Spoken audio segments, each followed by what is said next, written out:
right. This one is one you hear from time to time in today's world as people examine the Bible. It says it seems that God brought about a lot of horrendous suffering in the Old Testament. You have the stories of all horrendous things that happens to nations. How do you reconcile the kind God, sense of the New Testament, with this description of God in the Old Testament? How does that work out? It's not an easy evening, is it? I had better evenings than this. Yeah, I've heard that, you hear that. It's really a misunderstanding of God's uniform activity in the Old and the New. Let me put it this way for you. When God made the covenant with Abraham, Abraham was sound asleep. And God walked through the cut-up pieces of the animal, making a covenant. The boy is sound asleep. God is basically saying, let that be done to me, or what has been done to this animal, if I should violate my part of the promise, which means God's promise was immutable, indestructible. It was so certain, because God cannot ever not be. God is a necessary being. It's impossible for God to not exist. And so that's how certain the promise was. It was purely an act of grace that he gave Abraham that kind of a commitment. That's the first thing. If you have never read the book of Hosea, it is probably the most beautiful book on the love of God you will ever read. Hosea is a prophet. He's married to Gomer, who becomes a prostitute. And he has to go and stand in line to buy her back for half the price of a slave and a day's rations. Imagine him standing in the brothel, buying his wife back for himself and for the children.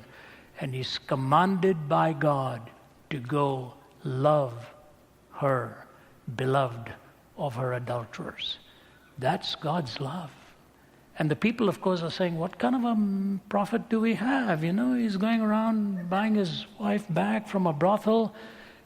And the prophet probably said, you got that message? Now I want to ask you, what kind of a God do you have who comes to us as a people who've played the harlot? That's why William T. Ewers said, how odd of God to choose the Jews. But how odder still are those who reject whom God chose. He could have gone to Greece, philosophy.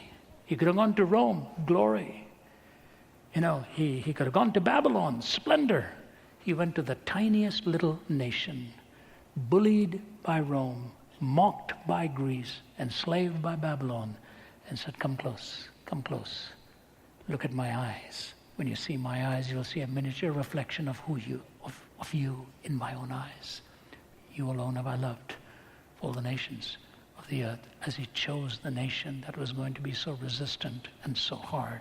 And so I say to you, God's love is splendidly displayed in the Old Testament. You see it in all of the expressions as he gives them a covenant people.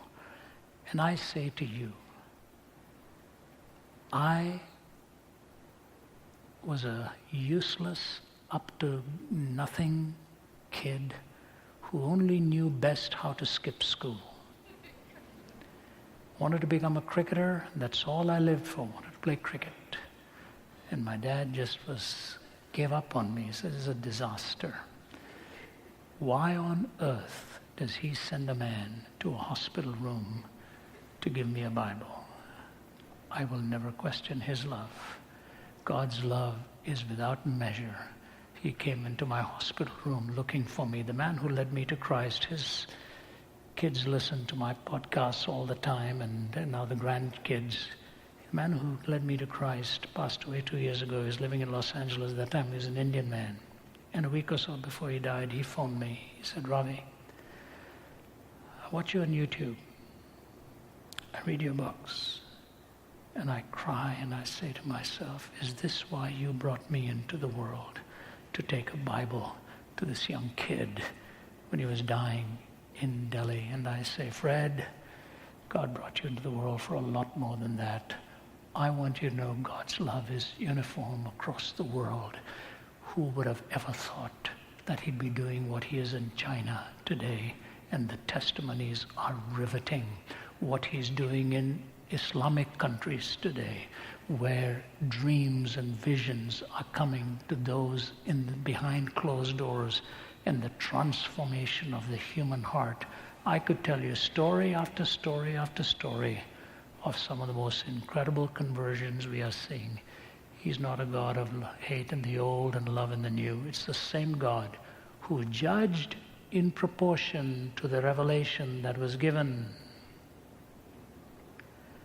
There was an abundance of miracles given to the people, and those miracles were ignored, and the judgment was as dramatic as that, to remind us that if he gives you incontrovertible evidence, more shall be required of you.